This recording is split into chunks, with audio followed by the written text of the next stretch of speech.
All right, welcome back to another episode of the KarterKast. I'm your host, Carter Vaughn. With me, as always, Ben Hammond. It's a college basketball podcast. You probably hear my voice right now. I sound like I'm going through puberty. I'm dying right now. I'm sick. It's a flu game for me, Ben. I'm dying. Gotcha. I'll have to carry then. Yeah, you'll have to carry because this is bad. I'm going to be having to mute the mic, spitting up crap. It's awful. I am glad, though. I'm glad I got sick before March Madness, like a month before. Now I know I can't get sick for next month. My antibodies are like, all right, man, we're getting you ready for March. We're going to make sure you're healthy, ready to roll. And now I can't get sick during March Madness. Yeah, I don't think I've gotten sick during March Madness, so I'm crossing my fingers that I don't this one. Yeah, knock on wood, knock on wood. But before we get into today's episode, we are brought to you by SeatGeek. Download the SeatGeek app today or go to SeatGeek.com to get your tickets to your next sporting event, concert, show, wherever you're going. Go to SeatGeek. It's the best place to buy your tickets. Use code KarterKast, KarterKast, for $20 off your first purchase, $50 minimum purchase. That's KarterKast for $20 off your first purchase at SeatGeek. Download the SeatGeek app today or go to SeatGeek.com to get your tickets to your next sporting event or concert. All right, let's start the show. Ben, the Duke Blue Devils. We're going to talk about Duke. Everyone's like, oh, shocker, you're wearing the Duke sweater. Carter, of course you want to talk about Duke. Well, let's talk about the Duke Blue Devils. We've called them soft many times. They lose to Carolina. John Shire, is he the guy? Kyle Filipowski, can he be that guy? Who's going to be their center to stop them? Just give me your overall thoughts on Duke right now. My overall thoughts on Duke are that, I think they're a pretty good team, probably outside of the national championship contending, group. But they're a team that'll be, a 3 seed, I'm guessing. And, I guess my question is for you is I've been seeing a ton of criticism and just Duke Twitter is bashing this team. I feel from what I'm seeing on Twitter, it's weird though because the results don't really reflect what all Duke fans are thinking. So I'm curious your thoughts on it because it seems like a consensus that everyone hates this team, and you would think that they're a bubble team. No, they're a 3 seed, but every Duke fan seems to hate this team. I think it's. I understand why. It's kind of similar to last season. It's because the potential of this team. You can see the potential, and they never quite reach that potential of this team. You saw it against Pitt earlier on in the season. You saw them win on the road at Pitt. You've seen it against Baylor. You win a big game in New York against Baylor. You've seen them. Even Michigan State early on. That Michigan State game was a little bit uglier, but you've seen the potential with this team, and they don't close the door on teams. They're not like past Duke teams where everyone knows that patented Duke run at the end of the first half. Duke, the last 3 minutes of the first half, you're going to get Duke at their A game. This year, they've lost almost every last 3 minutes of the first half. They have a negative point differential in almost every game closing the first half. It's just little stuff like that, and I think people just realize they're kind of a soft team. I mean, they are. Mm-hmm. Kyle Filipowski's body language is pretty rough, and I don't know, they just don't. They're just not that exciting either. And I think Duke fans have just been spoiled with very exciting teams. Even last year, Derek Lively makes a big difference. His dunks are exciting. Who's the guy that's going to go get you an exciting dunk on this Duke team this year? Mark Mitchell? Exactly. Exactly. Yeah. Tyrese Proctor probably has more entertaining dunks than Mark Mitchell, if we're being honest. Yeah. I think also it's like that.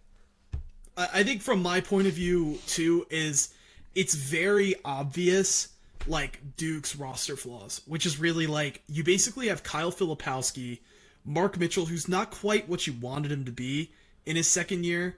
It's and Filipowski playing out of position. You don't have a real 5. You don't really have true wings either. You just sort of have, a stretch. You sort of have, a tall 4, a skilled forward. And a really short 3 in Jared McCain. Yes, and then just a bunch of guards that are clones of each other almost. It just feels, the guards, they're very good, but they feel a little repetitive at times. I don't know. Yeah, another thing, this hasn't been stated enough with Duke is that Caleb Foster, I don't understand why that guy runs the point when he's in, because I think he's probably the worst ball handler out of the four. I think he also, his passing is not great, and he doesn't make that great of decisions. He reminds me a lot of like freshman year Jeremy Roach, where you're like, I don't necessarily get it with this guy, where he's really a 2. He's really a combo college 2, and he kind of, it's like remember when Frank Jackson was running the point at Duke? You're like, I don't like this at all. He dribbles above his waist, and he has really, really soft passes.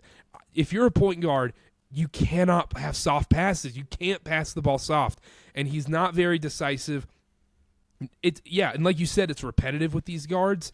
I don't think a lot of them truly want to play that point guard role, except Tyrese Proctor. But Tyrese Proctor just disappears so often.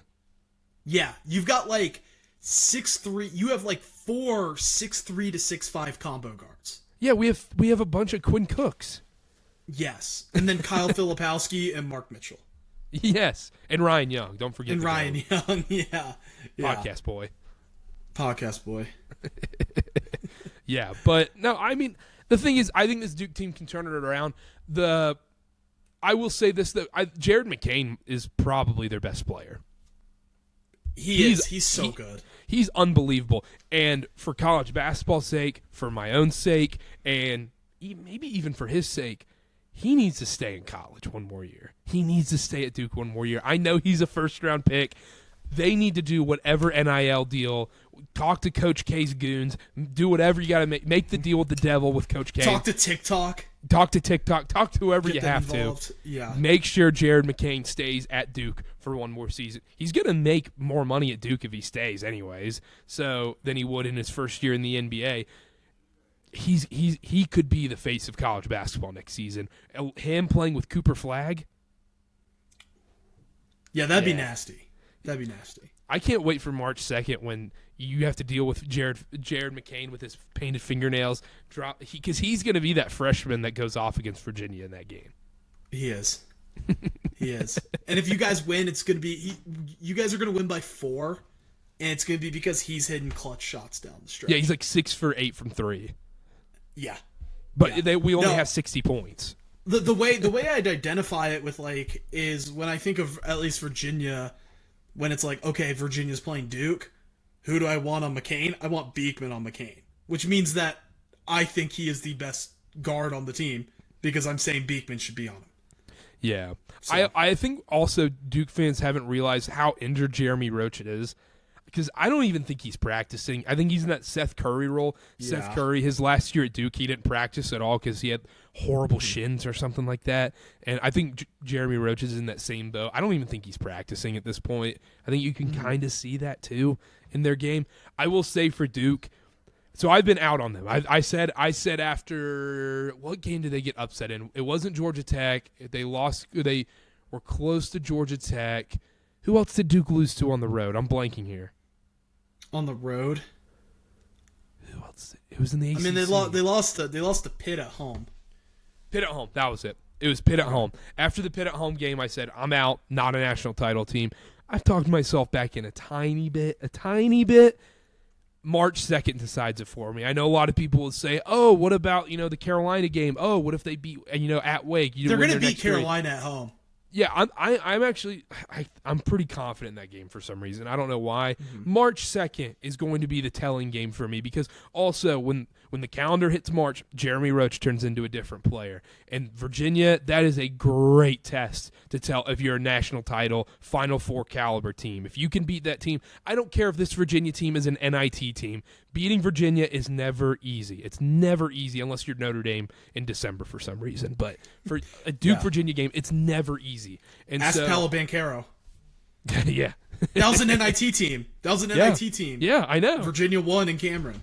Yeah, I know. And it was a close game in JPJ, too, that year. It is such a hard game. It is such a hard game. And you can see them pulling it out. You can see Jeremy Roach hitting the big shots at the end.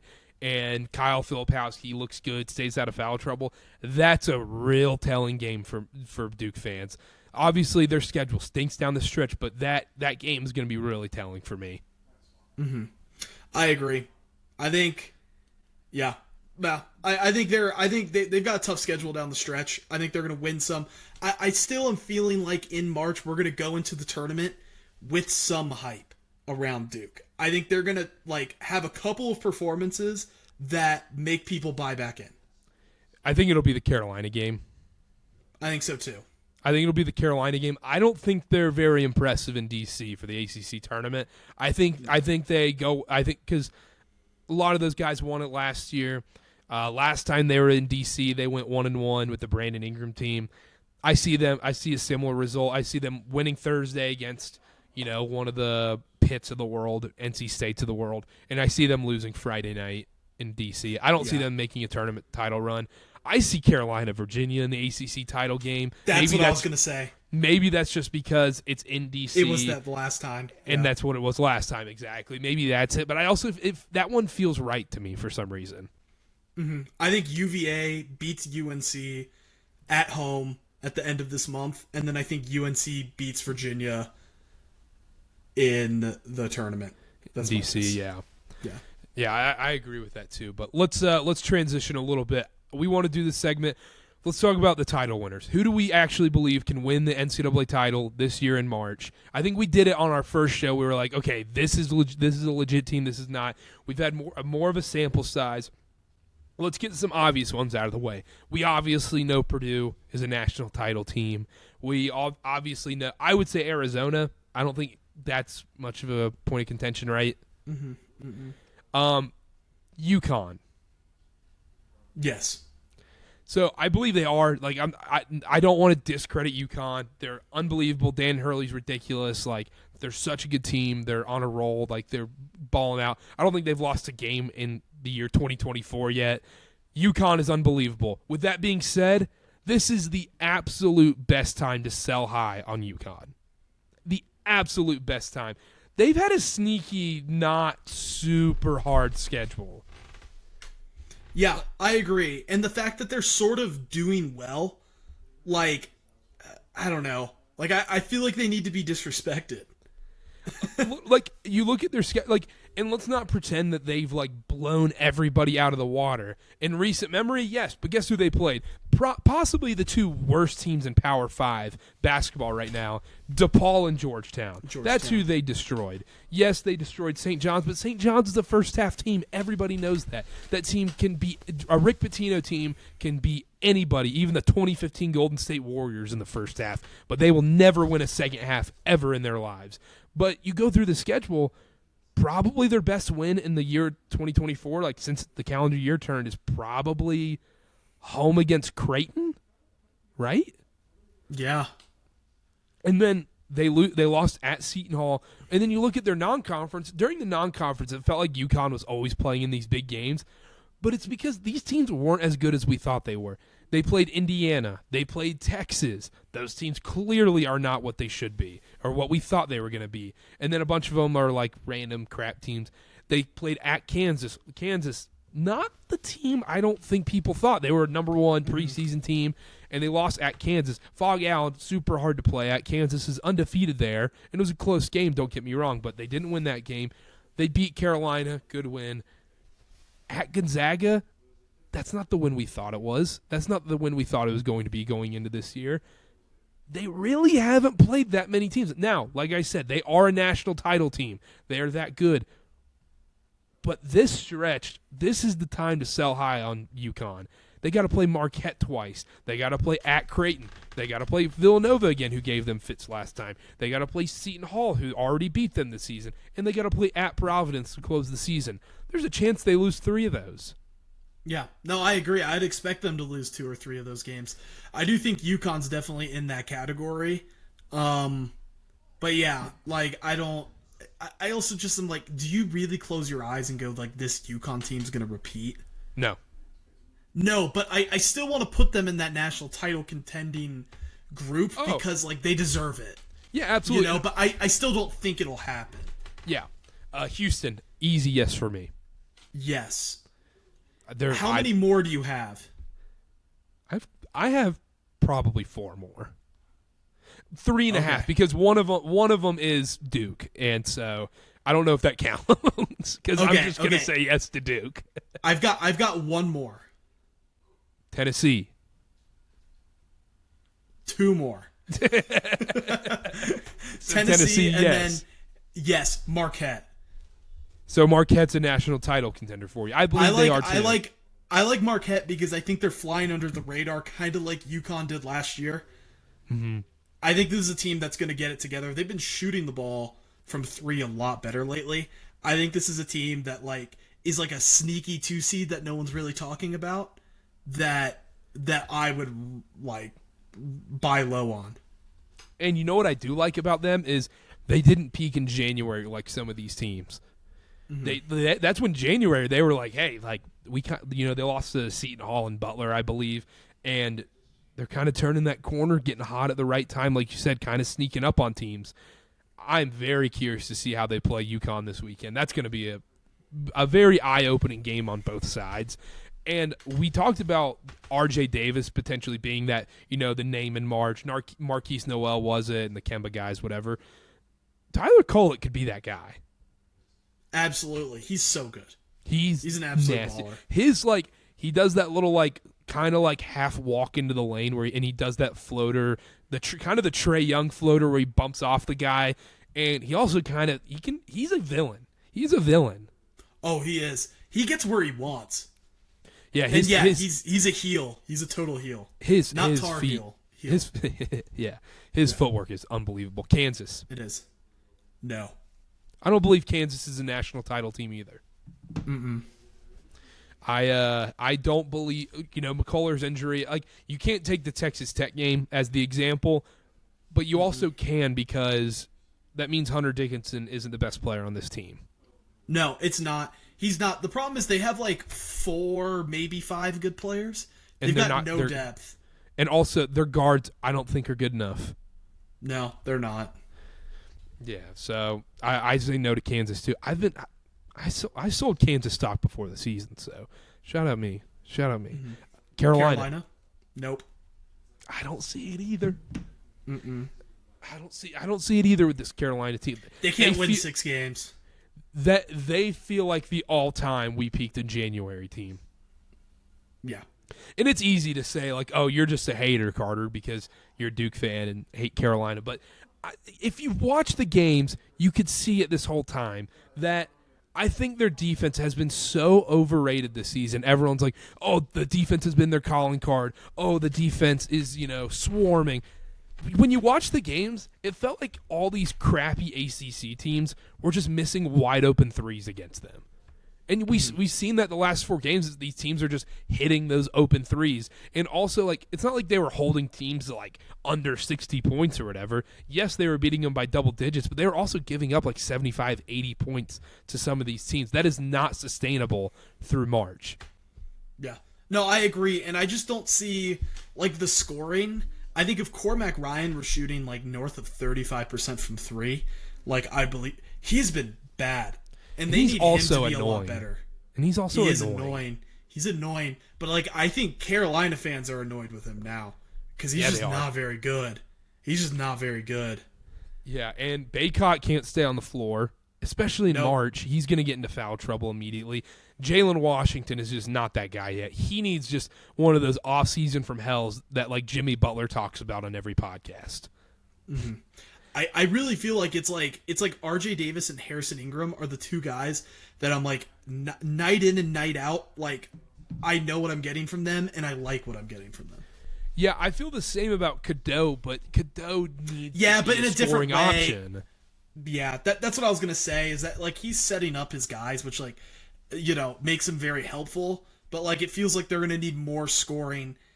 It feels like they're going to need Baycott to be, to step up, and I'm just not sure.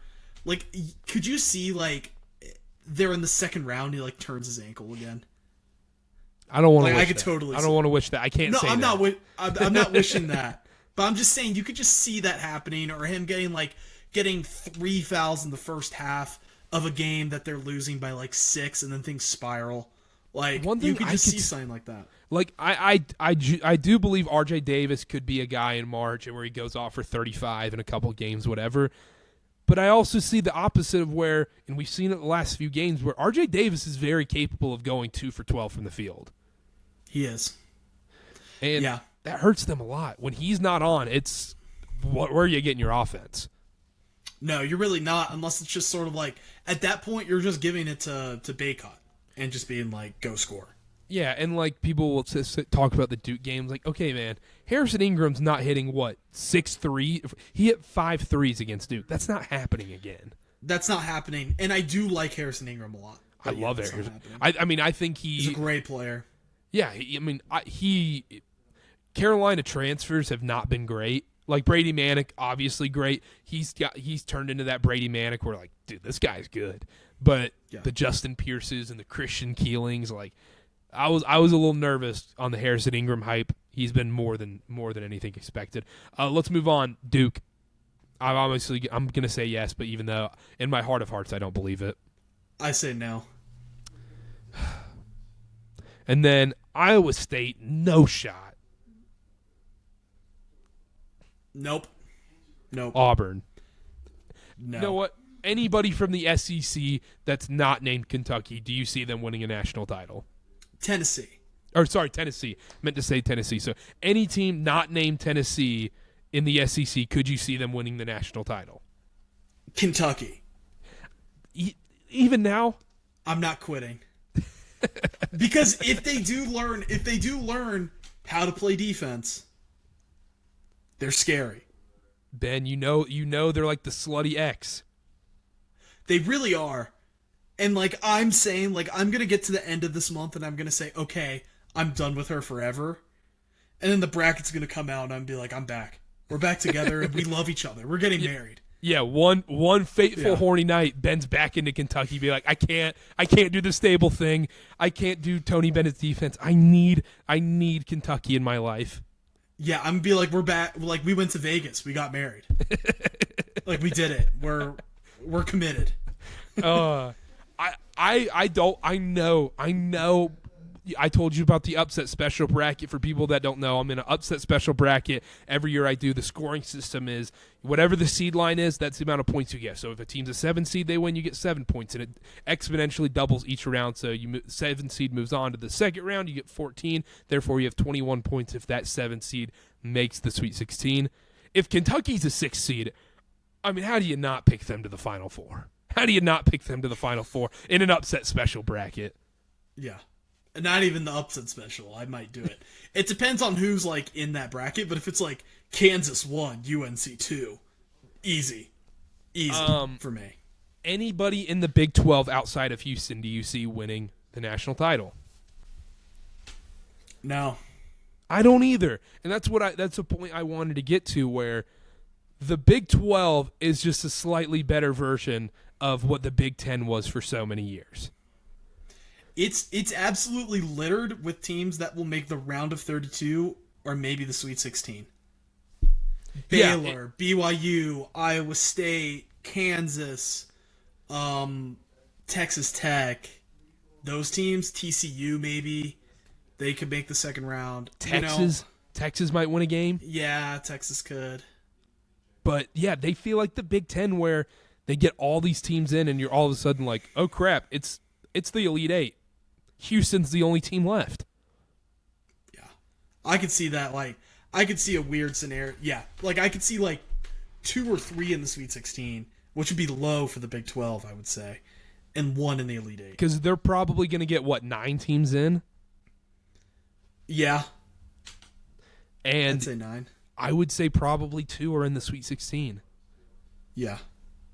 Obviously, we don't have the bracket. I hate having to do that without being able to see the bracket and be like, this team's going to go to the Elite Eight. And you're like, dude, if they're matched up, they're in a bad matchup. Like, you can't say that. So it pisses me off. But when you see Lenardi's bracket right now, and you're in, because Virginia's in that 8-9 spot, in that 8-9 spot, who are you looking at? You're like, yes, I want them. I want them right now. I'm thinking like any Mountain West team. No. Like the first 8-9 game, like I'm not talking about that game. I'm talking about who's the 1 seed you're looking at. You're like, I wouldn't mind that second round matchup. I'm going to say realistically it's probably Kansas. I don't think Kansas is a 1 seed though. Yeah, but like the 3 that are probably 1 seeds.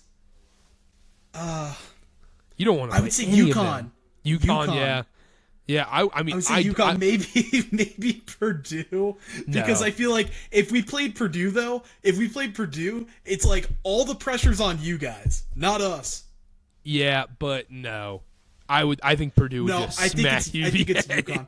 No, I think so too. But like Arizona, no shot. They school us.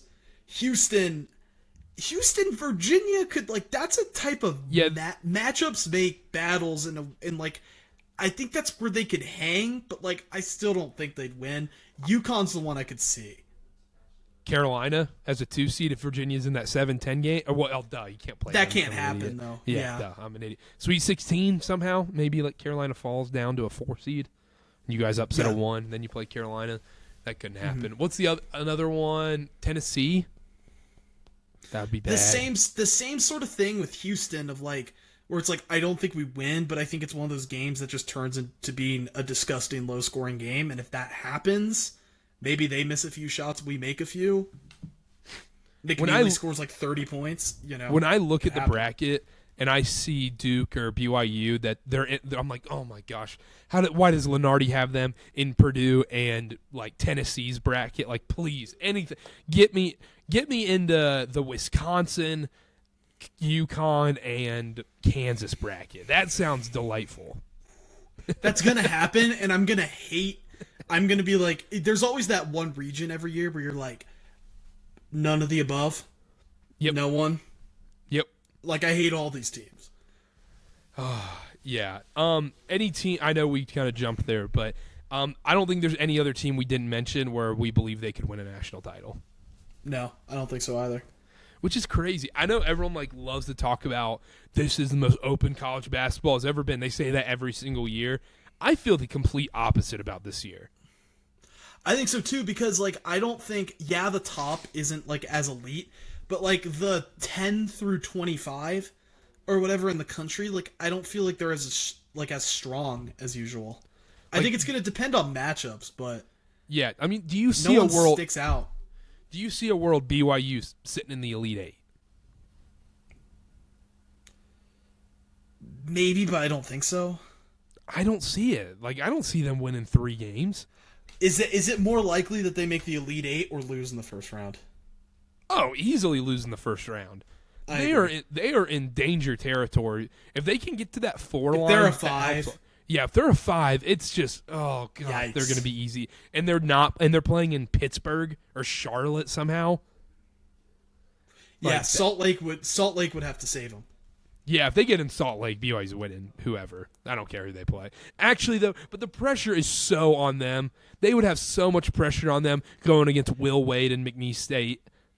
Imagine though that Vivint Arena is sold out. Yeah. It'd be crazy. There'd be no March Madness. There'd be no first round environment like that. No.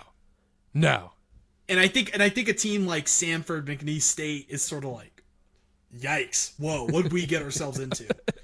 So yeah. I think BYU's safe in that scenario. But yeah, Pittsburgh against Samford or McNeese State. I don't love that. Yeah. What I know we talked about McNeese State. Talk about what non-Power 6 team do you see making a run? Make at least a Sweet 16 run. I would consider that a run. Yeah, I could see Indiana State. Maybe I feel even they're Grand too trendy Canyon. Though. I feel like Grand Canyon. I like Grand Canyon a lot because they're the next one. That's sort of the same category as Indiana State for me, but not as hyped up. Mm-hmm. And they're dominating. They're playing good basketball. Yeah, I agree. No, they're a good team. Samford's been playing pretty well, along with McNeese State, just because of who's coaching them. Yep. I'll always have some sort of belief in them. So whoever comes out of the American is I kind of hope Charlotte wins the American tournament somehow, because then we would get FAU and I like that Charlotte team. They're good. Really? They're good. They gave Igor Duke fits Milicic too. Yeah. That's like one of their best players, former UVA guy. Ali Khalifa played there.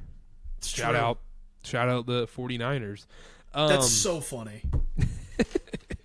Because he was playing for Ron Sanchez, which means Ali Khalifa was playing in the pack line. That's hysterical. High Point. The state of North Carolina, there's a real chance they could get like 9-10 teams. Yeah. High Point. Oh, no, we forgot an easy one. Dayton. Yeah, but they're good. They're going to be like a 5. Yeah, it's true.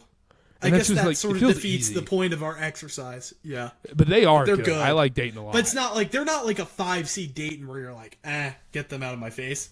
You're like, oh, that team could like make a run. How different is this Duke season if Holmes goes to Duke? So much different. I think they're the 6th national title contender. I think they'd be higher they're than in that group. Yeah. Yeah, I would say they're a top 4 team in the country. I don't really have any other Power 6 teams. You said you wanted to do a Power 6 evaluation tool? Yes. So I saw someone suggest this on Twitter. I don't know who it was, but they talked about leaving open a week in like mid-February, so like this week, where the committee comes together and every Power 6 team is selected by the committee to play another Power 6 team that's listed like the most equivalent. That's supposed to be most equal? Yes, and you play 2 of those games against other random Power 6 where it's like a tournament-like atmosphere where it's like you don't know who it is until that week. And then like you get your matchups of 2 other Power 5 teams that are outside the conference, and we use that to reevaluate the conferences. So like the ACC could save itself after being like garbage in November and December. I think that'd be the best way of doing it. That's a much better way than a stupid ACC Big Ten challenge. Yes, December. that like we do well in, and that still doesn't matter, I guess. Exactly, because the game was in December, but then all of a sudden, a Big 12 30-point win over Idaho State matters. Yes. I think that's a great idea. That's genius. Yeah. I love it. I think we should do it. And it's like I could survive without playing Pitt and Wake this week, and Virginia just plays Michigan State and according Texas to Tech. According to every big college basketball media personality, apparently you'd be playing New Mexico in the Mountain West. Yes, because actually Virginia wouldn't be participating because we're not a Power 6 conference. So. Oh my gosh! When you go on Lenardi's bracket right now and it says six Mountain West teams are making the tournament, I swear there is. Put the conspiracy theory hat on.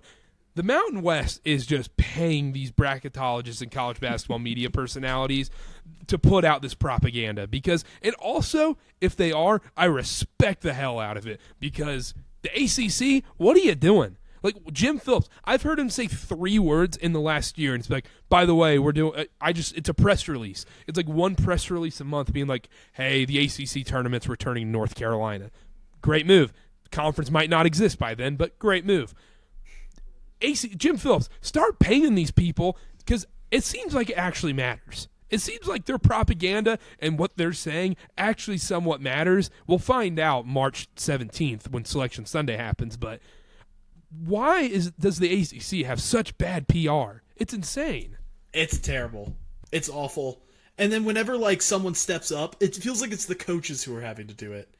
And then whenever the coaches do it, everyone's like, you're just like, you're just like, yeah, okay, man. Like when Jeff Capel's on there being like, yeah, you know what? Like this league is harder than those 80s Big East leagues, and you're like, shut up. Like, no, it's not. Yeah. And like the move I love, Shire did it against Wake, and everybody's been doing it lately in the ACC. They just play a team, and they're just like, I don't know how they're not a tournament team. And you play at Georgia Tech, and you're like, I don't know how Georgia Tech is not a tournament team. I know that happened. Coach K did that when Virginia beat Duke. Mm-hmm. That one year, he's like, that's a tournament team. And then everyone's like, shut up. Like, you're just saying that to make the loss not look as bad. Then Jim Boeheim's out there like, the ACC is great. And you're like, damn it, Jim Boeheim, I hate you, but good point.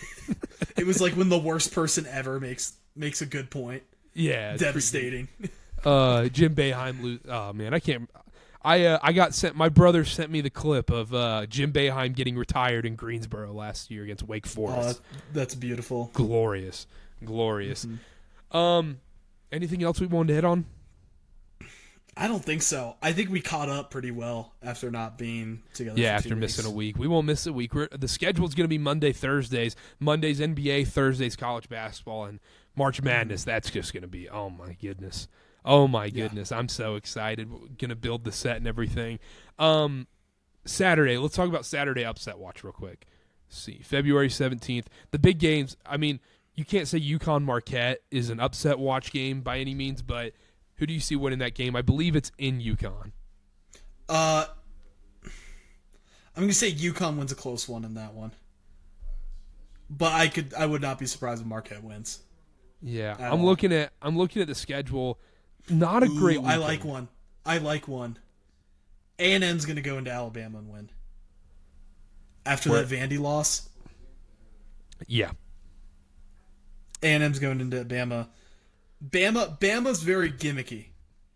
They're like, we just want to run up and down and shoot a ton of threes. They play like a mid-major team. They play like a Buffalo team, like where Nate Oates is coaching. A lot of the top 25 teams are playing at home this weekend. Yep. That's what, like, it's hard to do upset watch.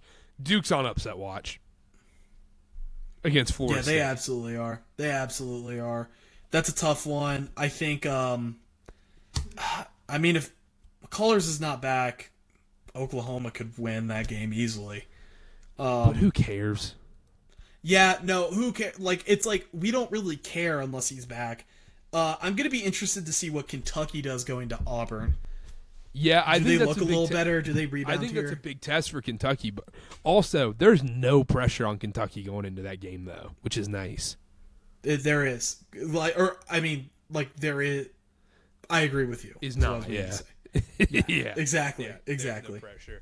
All right, that'll do it. Download the SeatGeek app today. Download SeatGeek. Go to SeatGeek.com. Use code KarterKast for $20 off your first purchase. Minimum purchase of $50 at SeatGeek. Use code KarterKast. Download the SeatGeek app and go to SeatGeek.com today. And that's it from us. Make sure to follow at BDHammond28 on Twitter, X, whatever it's called, at CarterBA, at KarterKast on all social medias. Subscribe to the YouTube. Subscribe on Apple and Spotify. And we'll be back next Thursday. And you can watch it on the X live stream, YouTube, Spotify, Apple, whatever. And March Madness. We're doing the March Madness bracket group this year. It's going to be a $5 buy-in. One bracket. You get one bracket. I don't like the bracket groups where it's like, oh, it's $5 per bracket. Oh, that's garbage. That's garbage. That's crap. No. That's crap. No, you got to go all in on one. You get one You live and die by it. Yeah. Yes. And you get one bracket where you say Duke is going to win it all, and they lose in the second round. That's and then what you're going to done. do. You're screwed. That's what you have to do, though. Do you like the ESPN scoring system? Not especially. I don't either. I think it rewards copping out. I think you should get more points for picking upsets. I think so too. I like that. Yeah, maybe I'll find a way to rig it, and then all of a sudden one of us wins. We're gonna make sure it's $1,000 pot though. Winner take all. Winner take all. No second place get your money back. No, winner take all. ESPN bracket group. That'll be out come March Madness time. I'm super excited for that. And make sure to subscribe, and we'll see y'all next time. Bye.